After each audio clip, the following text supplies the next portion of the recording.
isa ko kayo sa, kung di ako nagkakamali, Glenn, naging opisyal doon sa ICI na binuo noon. Kaya lang may mga ilang concern si Mayor at hindi na rin siya nagtuloy doon. Ano bang nangyari doon sa Mayor, investigasyon at resulta nung mga sinagawa ninyong pagsisiyasat sa mga flood control projects sa iba't ibang mga lugar sa bansa?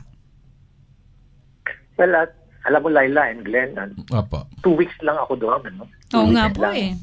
At nung naumpisaan ko na yung investigasyon, kasi nga, ang designation ko doon was investigator and special advisor. Yes. Siguro nung lumalalim na yung aking investigasyon at yung Opo. mga nakikita, siguro may natataranta.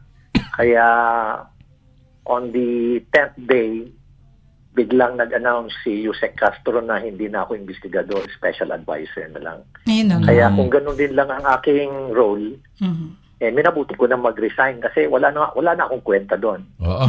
I don't add value anymore to the mission and function ng ICI.